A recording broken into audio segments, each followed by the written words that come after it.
네. 꽤 오래전 일입니다마는 한참 이제 바둑을 좀 둘 때 바둑 회원들과 암벽 등반을 한번 한 적이 있었습니다. 암벽 등반을 간 적이 있었습니다. 의왕산의 청계산에 가면 초보자들을 위한 암벽 코스가 있어요. 초보자들을 위한 암벽 코스가 있는데, 그래서 그곳 이름을 암벽가들 사이에서는 뭐 정식 명칭인지는 모르겠지만은 새로 태어나면이라고 암벽 코스를 이렇게 붙였습니다. 이름을 붙였습니다.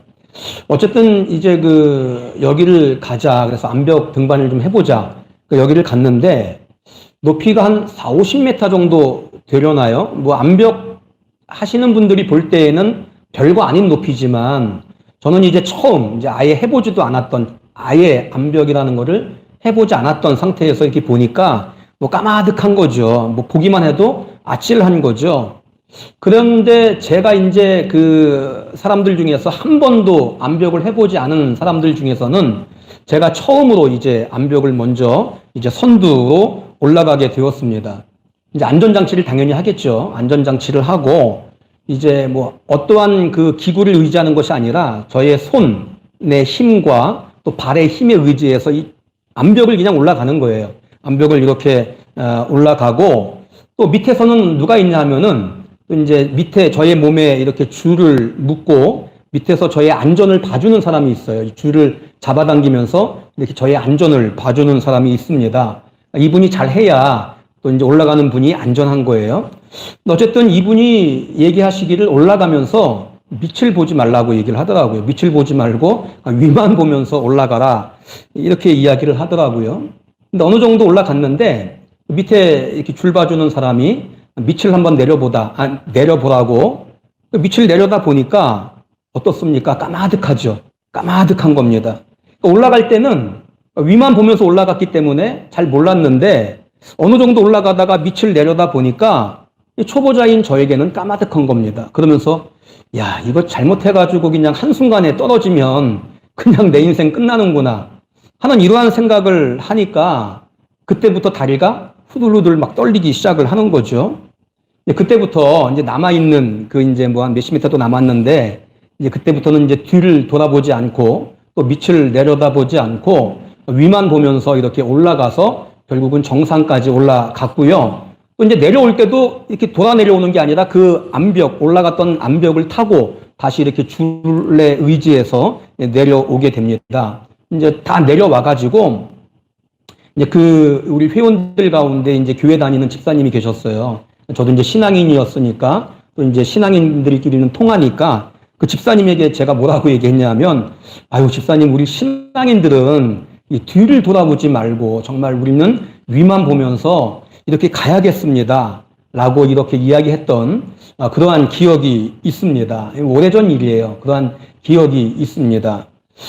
자, 오늘 이 본문인 히브리서를 오늘 읽었는데, 이 히브리서가 기록된 시기는 주후 60년에서 70년경, 그때 이게 히브리서가 기록이 되어지는 겁니다. 그러니까 지금으로부터 약 2000년 전쯤에 이제 기록이 되어진 건데, 이때는 로마의 황제, 네로 황제, 유명한 황제죠. 네로 황제에 의해서 수천 명의 성도들이 순교를 당했던 그러한 때였습니다. 기독교인들이 박해를 당하고 순교를 당하던 그때였어요. 이때 초대 교회의 유대교 신자들은 기독교인들을 박해하고 또 핍박하는 것 때문에 이 믿음이 막 흔들렸습니다. 믿음이 흔들렸어요.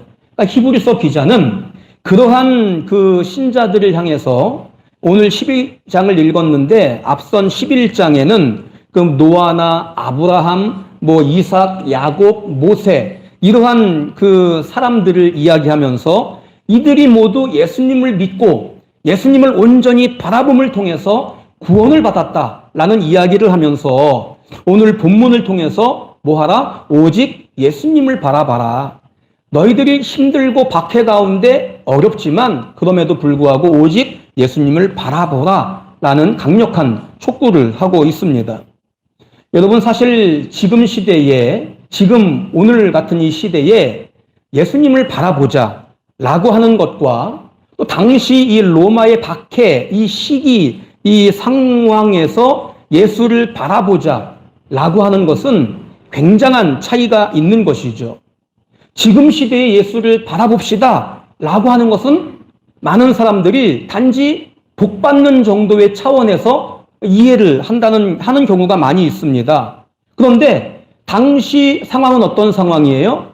핍박받고 박해받는 그 기독교인들이 핍박받고 박해받는 그러한 상황 속에서 예수를 바라봅시다 라고 하는 이 이야기는 무슨 이야기입니까? 생명을 걸라는 이야기예요. 생명을 걸고 예수를 믿으라 라고 하는 이야기입니다. 여러분, 제가 2000년 전에 그 로마 박해 당시와 또 오늘날 지금 이 시기와 제가 비교를 했지만 오늘날에도요, 이 기독교인들을 로마 시대와 같이 박해를 당하고 핍박을 당하는 나라들이 얼마나 많이 있습니까?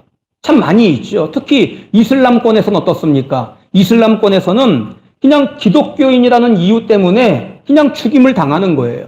구타를 당하고 순교를 당하고 교회들이 불태워지고 또 십자가에 매달려서 화형으로 막 처형되어지는 그러한 끔찍한 일들이 자행되고 있는 반면에 여러분, 우리나라는 어떻습니까? 우리나라와 같이 신앙의 자유가 있는 나라는 무엇을 믿던지 간에 자유롭게 선택할 수 있는 그러한 나라들도 있는 것이죠. 굳이 제가 2000년 전 로마 시대 그 시기와 비교하지 않아도 오늘날 같은 시대 한 하늘 아래에서도 이렇게 극단적으로 양분화되어진다라고 하는 것입니다. 참 이 부분을 제가 이렇게 준비를 하면서 또 생각을 하면서 한 가지 갑자기 떠오른 그 예화가 하나 있었습니다. 어떤 예화냐면 이런 예화인데요. 영국의 역사학자 아놀드 토인비라고 하는 그 분의 매기 이론, 매기 효과라고 하는 이 예화가 떠올랐어요. 어떤 얘기냐면 이런 얘기입니다. 이 청어라고 하는 물고기가 있는데 이 청어라고 하는 물고기는 유럽 북해에서 이렇게 많이 잡히는 차가운 바다에 사는 그러한 물고기입니다. 근데 예전에 노르웨이에서 그 어부들이 이제 청어를 잡아가지고 수조에 넣어서 항구로 이렇게 가져왔는데 먼 바다에서 이렇게 항구까지 이동을 하는 가운데 청어들이 그냥 죽는 거예요. 그러니까 먼 그 거리를 이동을 하니까 청어들이 그냥 죽는 겁니다. 그러니까 싱싱한 상태로 가져오면 더 많은 값을 받을 수 있기 때문에 그 어부들이 고심을 하는 거죠. 어떻게 이 청어들을 싱싱하게 먼 바다에서부터 이렇게 옮길 수 있을까 고심을 하던 끝에 한 가지 방법을 찾아냈는데 그 방법이 의외로 간단했습니다. 어떤 방법이었어요? 청어가 있는 그 수조에다가 메기 몇 마리를 풀어 넣는 겁니다. 메기 몇 마리를 풀어 놓으면 위협을 느낀 청어들, 이 메기들에게 잡아먹히지 않기 위해서 막 도망 다니면서 항구에 도착을 하는 거예요. 그러면 항구에 도착할 때까지 어떤 상태가 돼요? 살아있는 싱싱한 상태가 되어진다는 거죠. 여기서 유래되어진 매기 효과, 이것이 오늘날 기업들이 치열한 그 경쟁을 하지 않습니까? 기업들이 그 치열한 경쟁 속에서 살아남기 위해서는 적당한 긴장과 자극과 위기, 이러한 것들이 필요하다라고 하는 그러한 용어로 사용되어집니다. 여러분, 이 매기 효과, 매기 이론은요, 우리 신앙에서도 그대로 적용이 되어지죠. 하나님은 이 매기 이론을 예전부터 아마 알고 계셨던 것 같습니다. 이 사사기에 보면 어떻습니까? 대부분 그 이스라엘 백성들이 죄를 지을 때, 악을 행할 때가 어떨 때 악을 행했습니까? 고난당할 때 악을 행했던 것이 아닙니다. 평온할 때, 평탄할 때 그들이 악을 행했어요. 하나님만 바라보지 않고 이것 바라보고 우상 바라보면서 악을 행했다는 것이죠. 그러다가 하나님이 이제 고난을 주면, 즉 메기를 이렇게 몇 마리 풀어놓으니까 그때서야 하나님만 바라보는 그러한 신앙으로 돌아오는 겁니다. 오늘날도 마찬가지예요. 앞서 말씀을 제가 드렸지만 여러분, 이슬람권 이러한 나라, 이슬람 나라 이러한 곳에서 생명을 걸고 예수님을 믿는 그러한 성도들은 그것보다 더 큰 고난이 어디 있습니까? 그것보다 더 큰 어려움이 어디 있습니까? 지금 신앙생활에 생명을 걸었다라고 하는 것은 그만큼 그 일이 중요하다는 것이고 그것이 인생 최고의 그들에게는 가치인 것이죠. 여러분, 그들이 먹을 게 없거나 또 입을 게 없거나 하는 그러한 소위 세상적인 그러한 것들이 부족하다고 해서 그것을 어렵다, 고난이다 이렇게 아마 느끼지는 않을 것 같습니다. 왜냐하면 목숨 걸고 신앙생활하는 그 어려움에 비하면 그러한 것들은 아무것도 아니기 때문에 그들의 신앙은 어떻습니까? 늘 긴장하는 신앙이고 늘 절박한 신앙이고 늘 갈급함으로 예수님을 바라보는 그러한 신앙이에요. 기독교가 박해를 당하는 나라에서는요, 오직 예수님만 바라보자 라고 하는 이것은 뭐 하라는 거예요? 생명 걸라는 겁니다. 목숨 걸라는 거예요. 여러분, 그런데 우리나라는 어떻습니까? 뭐 신앙의 자유가 있는 그러한 나라. 우리나라에서는 우리가 예수님만 바라보고 산다고 해서 누가 시비 겁니까? 시비 걸지 않죠. 누가 잡아다가 고문합니까? 누가 잡아다가 죽입니까? 그러지 않아요. 생명까지 걸 이유가 없다는 겁니다. 그럼에도 불구하고 예수님만 바라보며 사는 것이 결코 쉽지 않습니다. 그러한 자유가 있어도 오히려 세상을 바라보며 살아가는 성도들이 너무나 많이 있다라고 하는 것이죠. 여러분, 우리가 기억할 것은요, 우리가 이 신앙의 자유가 있는 이러한 나라에서 마음껏 예수님을 찬양하고 마음껏 우리가 기도할 수 있고 우리가 신앙생활할 수 있는 것은 너무나 큰 축복임은 분명합니다. 그런데요, 그렇기 때문에 상대적으로 예수님 바라보는 일에 대해서 절박함이 없고 예수님 바라보는 것이 생명을 거는 그러한 문제가 아니라 단지 물질의 복을 얻기 위해, 건강의 복을 얻기 위해 이러한 세상적인 것들을 얻기 위한 것으로 인식되고 있다는 것은 굉장히 불행한 일인 겁니다. 여기서 잠시 우리가 이 바라본다 라고 하는 이 의미를 생각을 해 볼 필요가 있습니다. 이 바라보자 라고 하는 이 원어를 보니까, 헬라어 원어를 보니까 아포론테스라는 단어를 사용을 합니다. 이 단어의 뜻이 시선을 고정해서 지속적으로 주목하다 라는 그러한 뜻이 바라보자 라는 그러한 뜻이에요. 그러니까 이것은 단순하게 내가 그냥 눈으로 본다 이러한 차원을 넘어서는 겁니다. 창세기에 보면 이제 그 아브라함과 조카 롯이 이제 헤어질 때에 아브라함이 롯에게 땅을 먼저 선택하라고 하는 선택권을 롯에게 이렇게 먼저 선택권을 줍니다. 그때 성경은 뭐라고 얘기해요? 롯이 눈을 들어 요단 지역을 바라본 즉 소돔과 고모라 땅이 여호와의 동산 같았더라 라고 그렇게 이야기를 합니다. 여러분, 롯이 바라보았다라고 하는 것은 단순히 그냥 눈으로만 보았다라고 하는 이것이 아니라 자신의 세상적이고 자신의 그 물질적인 가치관이 반영되어진, 그것이 반영되어진 그 기준을 가지고 보았다는 이야기예요. 그러니까 소돔과 고모라 땅, 곧 멸망당할 땅, 죄악이 가득한 땅, 그 땅이 어떻게 보이는 거예요? 여호와의 동산같이 보이는 겁니다.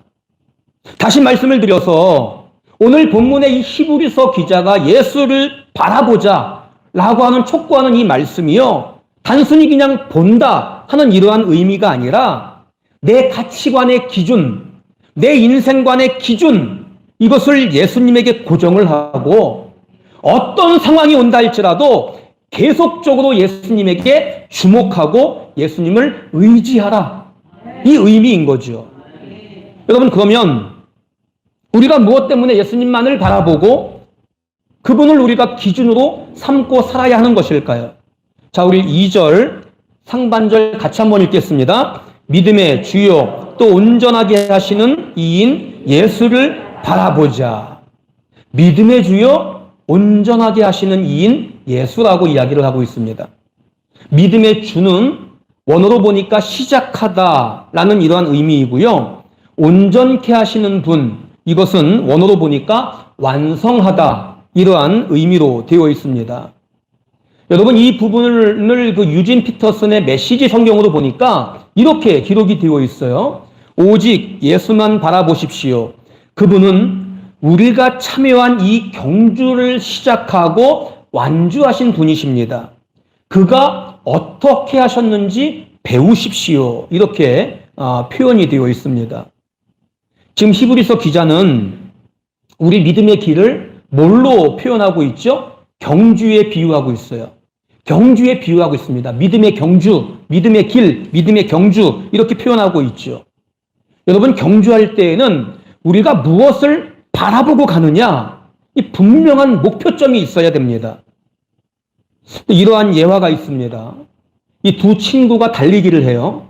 두 친구가 달리기를 하는데 한 친구는 막 삐뚤빼뚤 이렇게 달려가고 한 친구는 똑바로 달려갑니다. 그 이유를 보니까 한 친구는 막 움직이는 강아지, 움직이고 막 이렇게 돌아다니는 그 강아지를 바라보고 달린 거예요. 그러니까 삐뚤빼뚤할 수밖에 없죠. 또 한 친구는 딱 서 있는, 고정되어 있는 소나무를 바라보고 그것을 목표 삼아서 달려갔습니다. 여러분, 자신이 바라보는 그 기준점이 무엇이냐? 그거에 따라서 우리의 행보는 굉장히 달라질 수 있다는 것이죠. 기준이라는 것은요, 흔들리지 않는 것이 기준이 되어야 합니다. 흔들리지 않는 것이 기준이 될 때 우리가 똑바로 갈 수 있는 것이죠. 여러분, 우리는 지금 믿음의 경주를 다 하고 있는 겁니다. 우리는 지금 믿음의 경주를 하고 있는 거예요. 그런데 이 믿음의 경주를 우리가 끝까지 흔들리지 않고 똑바르게 완주하기 위해서는 분명하고 흔들리지 않는 그러한 기준이 있어야 한다는 것이죠. 그런데 안타까운 것이 뭡니까? 많은 성도들이 지금 믿음의 경주를 하고 있음에도 불구하고 여전히 흔들리는 세상적이고 육체적인 것들, 그러한 것들을 기준 삼아서 달려가고 있다는 것이 너무나도 안타깝고 너무나도 불행한 일인 것입니다.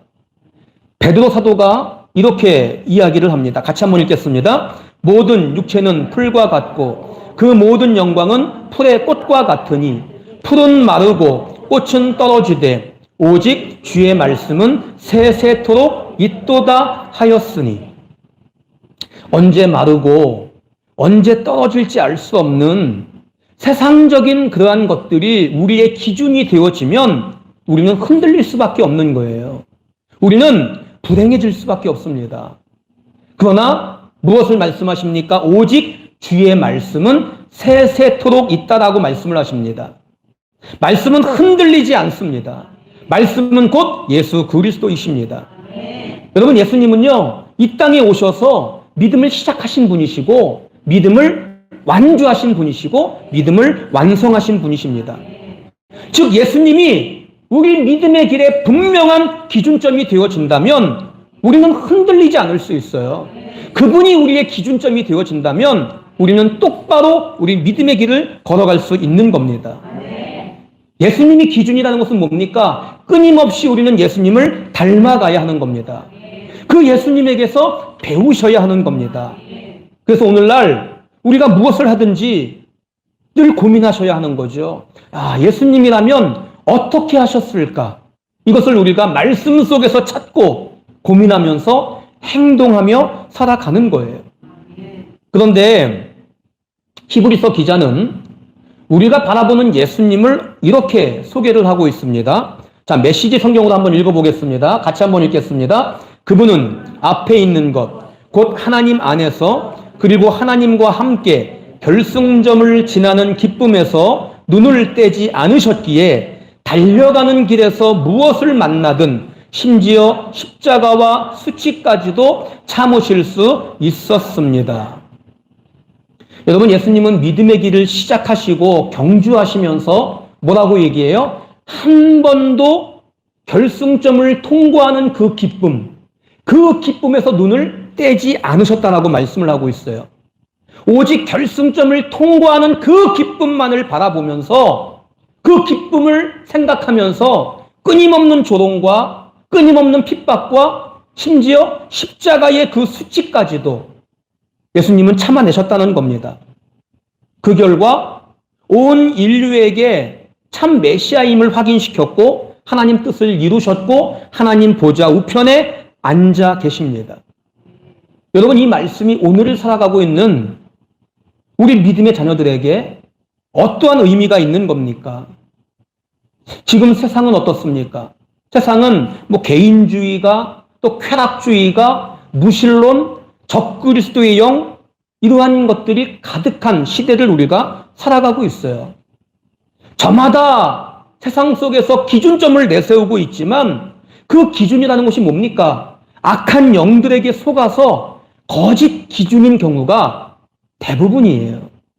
대부분입니다. 어제 아시겠지만 서울 도심에서 퀴어 문화축제라는 것이 열렸습니다.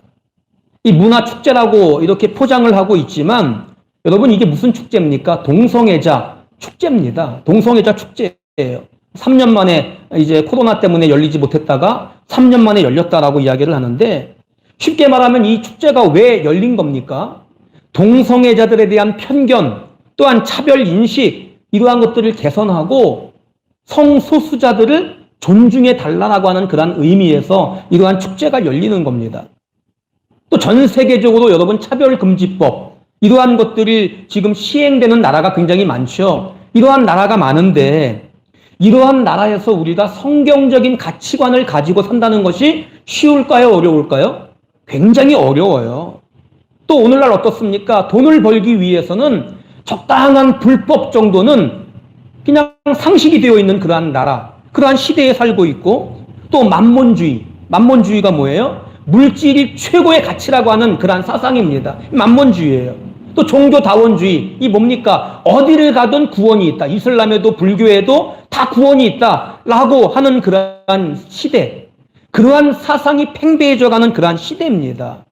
오늘 본문 1절에서도 뭐라고 얘기해요? 우리가 믿음의 경주를 할 때에 모든 무거운 것과 얽매이기 쉬운 죄, 그것들을 언급을 하면서 우리가 이러한 것들 때문에 예수님을 바라보는 것이 결코 쉽지 않음을 이야기하고 있지 않습니까?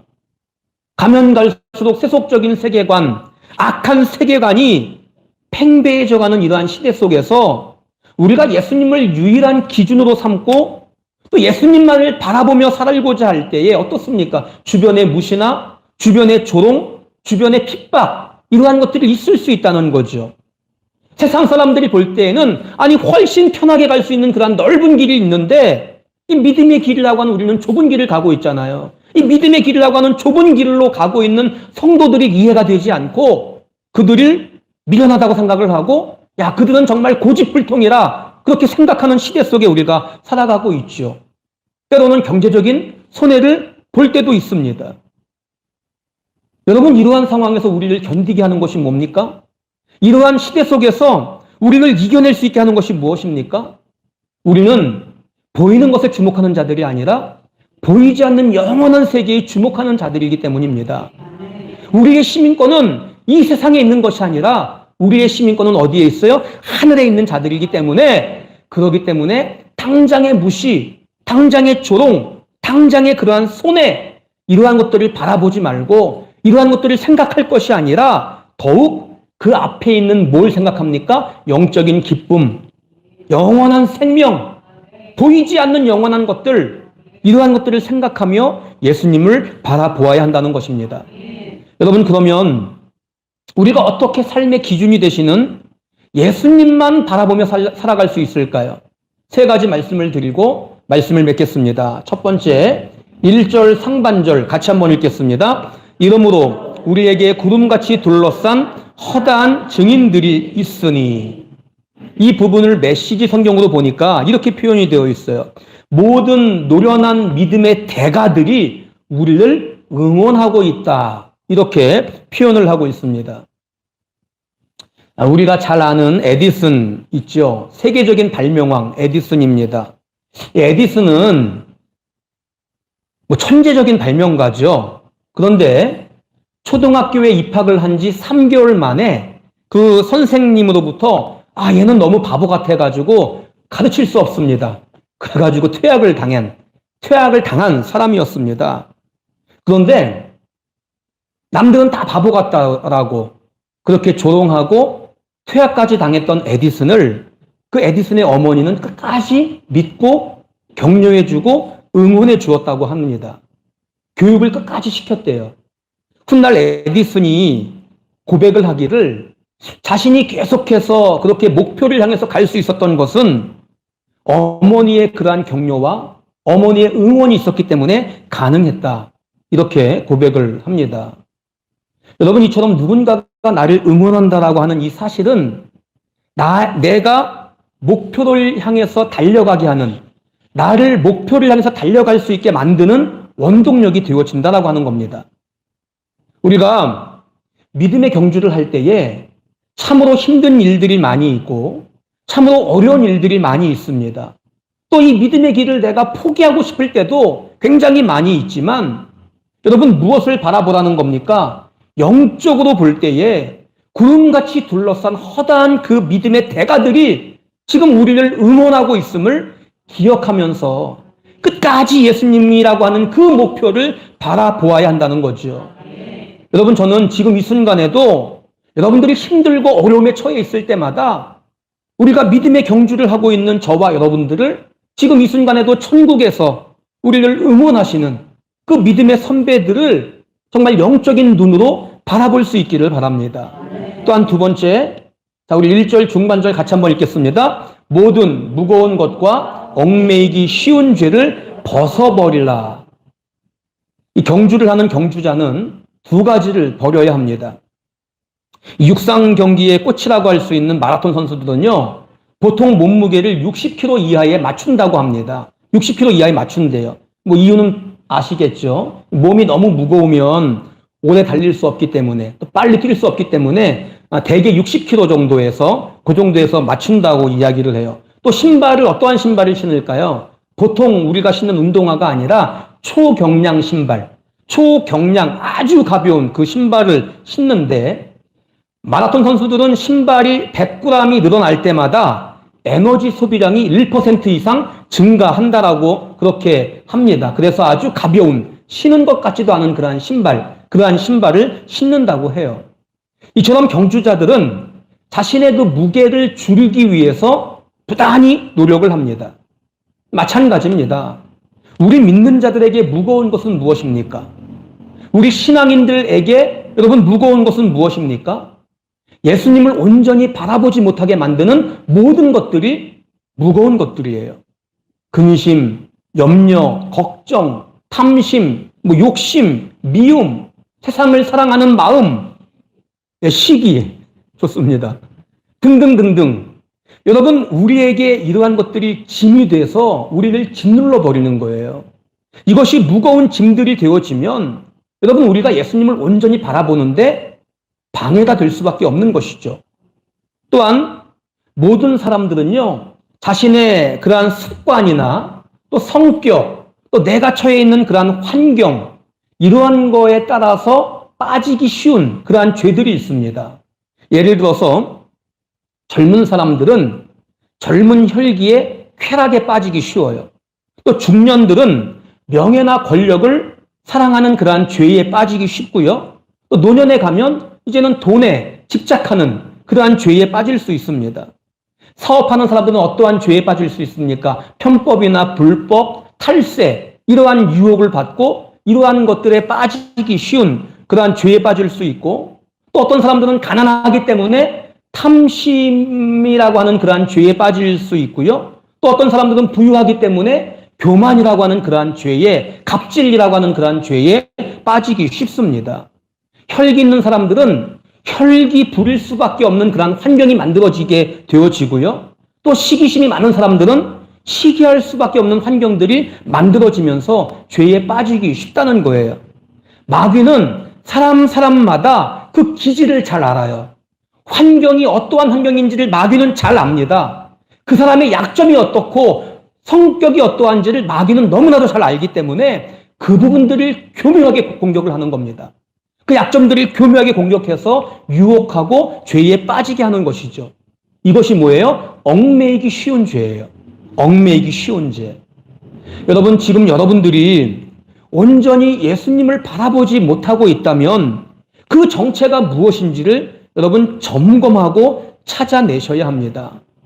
나에게 무거운 짐들이 내가 무엇이 나에게 있기 때문에 예수님을 바라보지 못하고 있는지, 또 내가 얽매이기 쉬운 죄에 그 함정에 내가 빠지고 있는지, 그것들을 찾아내셔서 여러분 그것들을 성령님을 의지하면서 과감하게 버리셔야 합니다. 그리고 동시에 인내하면서 여러분 우리는 믿음의 경주를 해야 한다는 것이죠. 이제 말씀을 한번 정리해 보겠습니다. 그 개성시 천마산 아래에 가면 이 박연 폭포라고 하는 것이 있습니다. 그 폭포를 향해서 가는 길에 이 두 절벽이 이렇게 마주 보면서 만나는 곳이 있는데 그 폭이 대략 한 1m 정도라고 합니다. 그런데 여기 지금 두 번째는 이렇게 그 폭을 뛰어넘는 사람의 그림이 나와 있는데 이 1m 정도밖에 되지 않는 그 거리를 이렇게 건너뛰는 사람이 별로 없다고 합니다. 여러분 평지에서 1m면 어떻습니까? 우리 하진이도 뛸 수 있는 거리예요. 그냥 뭐 아무렇지도 않게 뭐 뛸 수 있는 그러한 그 폭이지만 낭떠러지를 바라보면서 1m 이 다리가 후들후들 거리는 거죠. 그거 바라보면 못 뛰어요. 뛸 수 없습니다. 떨어져 죽으면 어떻게 하나 그 생각하는 거죠. 그래서 이 절벽을 뭐라고 얘기하냐면 결단의 바위라고 명칭을 붙였다는 거예요. 그 이유가 뭘까요? 밑을 바라보지 말라는 겁니다. 밑을 바라보지 말고 앞만 바라보면서 앞에 있는 목표만 바라보고 결단을 내려서 뛰라 하는 그러한 의미.